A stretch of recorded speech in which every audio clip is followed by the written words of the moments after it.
the Suburban's coming along quite nice. Parts quality has been kind of questionable depending on where I go and who I get it from. But it's a crapshoot anymore, as we all know. The 454 takes 7 quarts of oil. I just did an oil change and noticed it was down, and it's been using oil. It's not burning it out right, meaning the valve seals or rings. It's not blowing blue smoke. It's not leaking anywhere. I fixed all the leaks, but it's still somewhat consuming oil over a 5,000 mile synthetic oil change. So with that being said, some of the vehicles I've used an oil catch can on to catch some of the emulsified oil coming out of the crankcase. So we must have really high crankcase pressure in the 454. So what I'm going to do is I'm going to put an old oil catch can that I had an SRT Challenger back in 2013, 2014, and I bought this from Billet Technologies. Nick Billet, who is out of Florida, I'm not sure if he's still around, but he started these. He started making these. These are actually quite nice. I mean, for those of you who don't understand how this works, this screws off. This captures oil. The crankcase ventilation from the PCV comes in this side or either side, and then it goes back out and back into right there in your manifold. And this will capture any oil that's being blown by coming through the PCV valve for high crankcase pressure and injecting it back into the intake and burning it off on a molecular level. But anyway, all this stuff is left over. I got a lot of oil catch can stuff just from the Challenger and other vehicles. It's just more or less unused. So I'm going to go ahead and make this work for the 454 and reuse this one. I actually really like these. They work very well. Inside here is just a mesh, and you can see this is just like probably stuff they pulled off the floor when they were machining this. Just a mesh, a weave. The emulsified oil comes in the airstream from the crankcase. It starts to collect on this. This acts like a filter.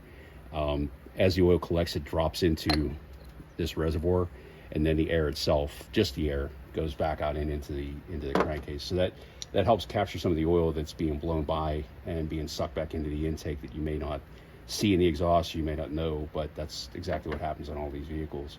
So this is actually a really nice piece. And this Z bracket, as they call it, Billet Technologies calls it, this was made for an SRT Challenger 6.4. I just repurposed it. I got a bunch of aluminum brackets and stuff for these. Looking for a place in the 454 that's not going to be obtrusive, or I'm not going to have hose running all over the place. And I found there was a factory hole here above the alternator tensioner bracket.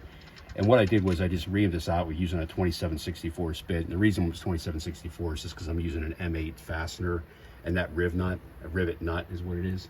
That rivet nut, the outside diameter and the splines require that size drill. So I got that in.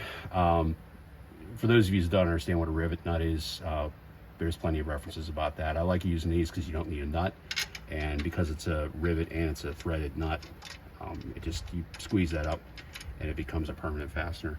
So that's stainless steel. I'm using a stainless steel M8 bolt with a 10mm drive system, and you see it's got a flange on the end, and that fits quite nice down inside the Billet Technology Z bracket, and that leaves enough tool clearance that I can actually get a tool on it. And I like having 10mm stuff, considering a lot of new vehicles, a lot of 10mm hex heads are used everywhere. So that'll work pretty fine. And then after mocking this up a little bit, I was able to determine that right here would be good. I'll put this in and I'll hose it up. Right now, the way Billet does theirs, I think this is an M4mm, and normally they use a bushing, a big aluminum bushing here to attach the Z bracket, but at the end of the day, just the M4 is holding it to there, whether you use the factory Billet bushing or not. So we'll see how well this works. I think it'll be fine. But again, it's just more or less utilizing what I have rather than having to drill additional holes or do anything crazy. And this will be in a nice place. I'll be able to show you this. I'll put this back on. Eventually, I'll probably just put a petcock valve on the bottom of this and just open it up rather than having to take that off. It's not that bad. I mean, if I put it right there, you'll be able to get to it. If it does leak or anything happen, it's not going to leak on the alternator or go anywhere where it's going to be too crazy. But these work really well. They don't leak.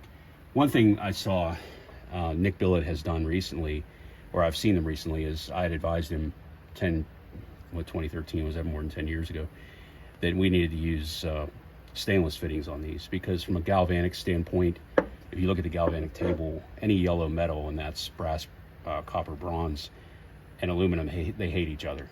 Just these two materials touching each other will cause some type of corrosion. So when you put these on, you got to make sure you're putting some type of an elastomer between here and the aluminum. Mine hasn't corroded because I do use that, but I think he's switched to, or they have switched to, whether it's Billet or whomever else is making these, has switched to stainless fittings, which is, you know, it's a minute detail, and I don't think there's any issues with the ones that are out there, including this one. This one's over 10 years old, so they work really well. But I'll get it in and we'll take another video. I'll show you how I have it hosed up.